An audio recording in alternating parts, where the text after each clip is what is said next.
કિસાન બચાવો યાત્રા આમ આદમી પાર્ટી દ્વારા જે અત્યારે ગુજરાતમાં કાઢવામાં આવી રહી છે 108 દિવસની ગુજરાતના ખેડૂતો માટેની જેલ બાદ આમ આદમી પાર્ટી દ્વારા ગુજરાતના ખેડૂતો વચ્ચે જવાનો આ એક પ્રથમ પ્રયાસ છે। સોમનાથથી શરૂ થયેલી આ યાત્રા આજે રાજકોટ ખાતે પહોંચી છે।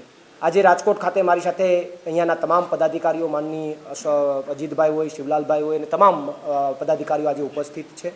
અહીંયાના અમારા શહેરના હોદ્દેદારો, જિલ્લાના હોદ્દેદારો તમામ ઉપસ્થિત છે।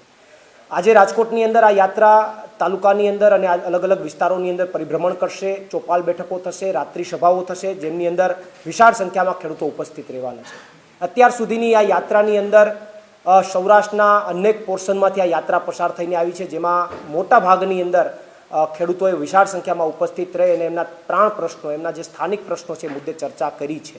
આ યાત્રા 8મી તારીખે ગાંધીનગર પહોંચવાની છે।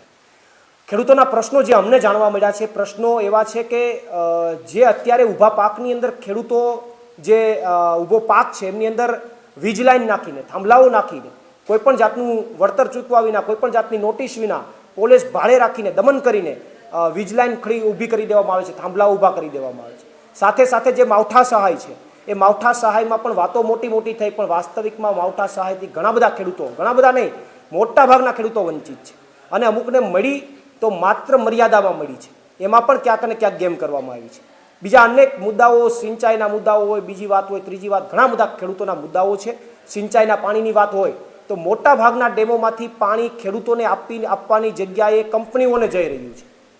તો આ તમામ પ્રશ્નો અમને ખેડૂતો તરફથી જાણવા મળ્યા છે, એને ઉજાગર કરીશું, એના માટે અવાજ ઉઠાવીશું, લડત લડીશું અને આ રાજકોટ જિલ્લામાંથી આજે જ્યારે યાત્રા પસાર થવાની છે, આ યાત્રાની અંદર રાજકોટના ખેડૂતોને પણ આ યાત્રાની અંદર જોડાવા માટે હું અહીંયાથી નમ્ર અપીલ કરું છું।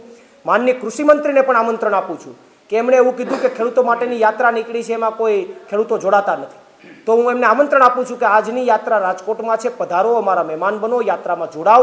કેટલા ખેડૂતો આ યાત્રામાં જોડાય છે એ તમને તમારી પોતાની દ્રષ્ટિથી જુઓ તો તમને ખ્યાલ આવશે કે કેટલા બધા ખેડૂતોને સરકારથી અસંતોષ છે, સરકારથી પ્રશ્ન છે। એમણે એક વાત જે કરી, ફરીથી હું દોહરાવું છું કે એવું કહે છે કે 2027ની ચૂંટણી અમે ખેડૂતોના મુદ્દે લડીશું। કયા મોઢે લડશો? ખેડૂતોનો એક પણ પ્રશ્નનું નિરાકરણ નથી, ખેડૂતોને લાઠી વરસાવી છે, ખેડૂતોને માર માર્યો છે, કયા મોઢે તમે ચૂંટણી લડવા જશો? તમે એમ કહો છો કે ખેડૂતો ભિખારી નથી, સોમાની છે, તો એ જ તો વાત કરવા માગીએ છીએ કે અમે ખેડૂતો જે માગે છે એની ભીખ નથી, એમનો હક છે। અને એટલા માટે મને એવું લાગે 27ની ચૂંટણીમાં ચોક્કસથી આ તમામ ઘટનાઓનો જવાબ અને તાલુકા પંચાયત અને જિલ્લા પંચાયતની ચૂંટણીમાં આ તમામ જે કંઈ પણ અન્યાય છે એનો જવાબ ખેડૂતો જે છે એ ચોક્કસથી આપવાના છે।